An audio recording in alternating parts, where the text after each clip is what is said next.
दोस्तों, आज की हॉरर स्टोरी सुनाने से पहले आपको एक छोटा सा काम करना है। इस वीडियो के नीचे आपको एक सब्सक्राइब बटन दिख रहा होगा। बस उस सब्सक्राइब बटन को दबाना है और बेल आइकन भी प्रेस कर देना ताकि हमारी लेटेस्ट वीडियो आते ही आपको सबसे पहले पता चले। दिवाली का राक्षस। दिवाली का त्योहार हम सभी बहुत धूमधाम से मनाते हैं। दिवाली के आने से हफ्तों पहले ही बाजारों में भीड़ और मानो हवा में एक अजीब सी खुशी हो जाती है। पर दिवाली की रात पूरे साल की सबसे बड़ी अमावस की रात भी होती है।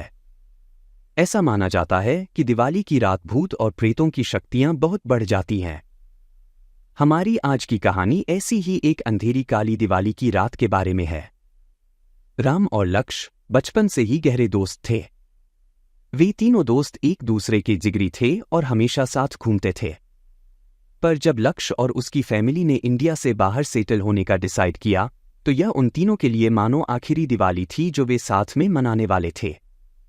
दिवाली की पूजा के बाद राम, लक्ष्य और राज एक ही स्कूटी पर ट्रिपलिंग करते हुए घूमने निकल गए। उन्हें क्या पता था कि उनकी यह राइड उन्हें एक ऐसी जगह पहुंचा देगी जहां किसी भी इंसान को नहीं जाना चाहिए था।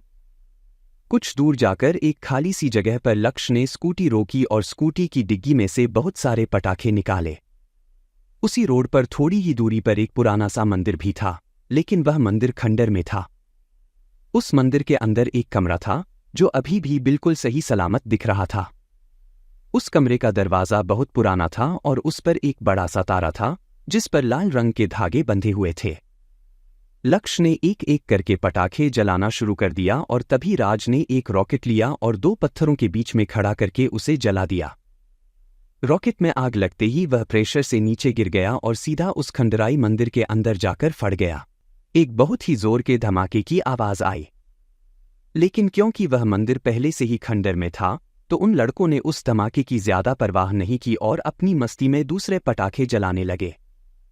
पर तभी कुछ ही पलों बाद वहां तेज हवा चलने लगी, इतनी तेज कि जिन कैंडल से वे पटाखे जला रहे थे वह भी बुझ गई। वह हवा इतनी तेज हो गई कि जैसे कोई तूफान उनके तरफ आ रहा हो। यह क्या हो रहा है? हमें यहां से भागना चाहिए, राम चिल्लाया।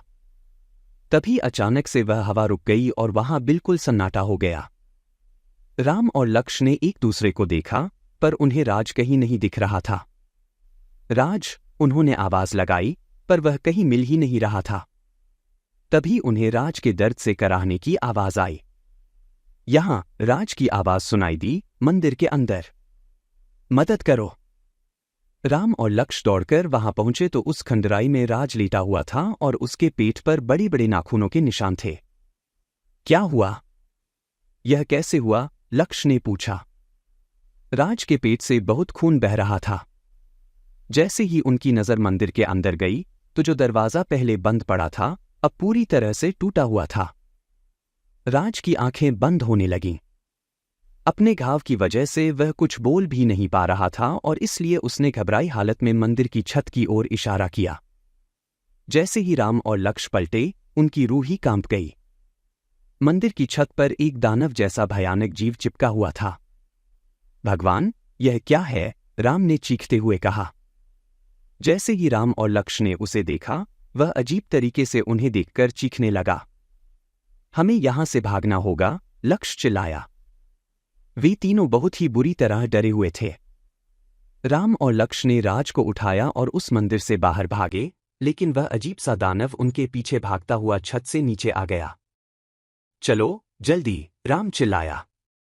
राज को उठाकर भागना बहुत मुश्किल हो गया था और बहुत ज्यादा खून बहने की वजह से वह अपने होश भी खोने लगा था। मैं नहीं चल सकता, राज ने कहा। तुम्हें चलना होगा, लक्ष्य ने उसे हिम्मत देते हुए कहा। जैसे तैसे करके वे तीनों उसी रोड पर भागते गए। कुछ देर तक भागने के बाद उन्होंने देखा कि वह जीव अब उनके पीछे नहीं था। फिर भी वे तीनों और तेज भागे। तभी उन्हें रोड के ऊपर एक खंडराई दिखी और उनकी स्कूटी वहीं खड़ी थी।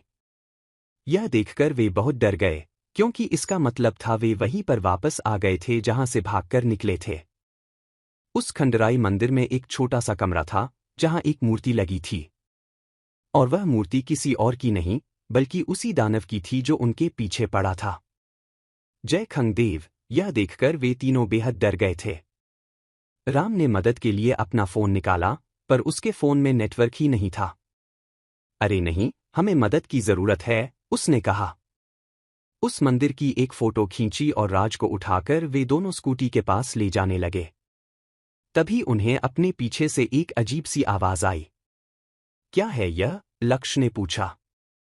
उस दिवाली के दिन के बाद राम, लक्ष्य और राज कहाँ गए, यह किसी को नहीं पता। पुलिस को उस मंदिर के पास से सिर्फ राम का फोन मिला था, जिसके अंदर उस खंडराई की तस्वीर थी। कहा जाता है कि कई ऋषियों ने मिलकर खंगपुर को उसी मंदिर में एक कमरे में कैद कर लिया था। पर अब दिवाली के उस पटाखे की वजह से वह दरवाजा खुल चुका था और खंगपुर अब आजाद हो गया था। आज भी उस शहर से रात में इंसानों के गायब होने की खबर आती रहती है। ना तो उनकी कोई लाश मिलती है और ना ही कोई सबूत। पुराने रहने वाले सभी लोगों ने वह इलाका छोड़ दिया है।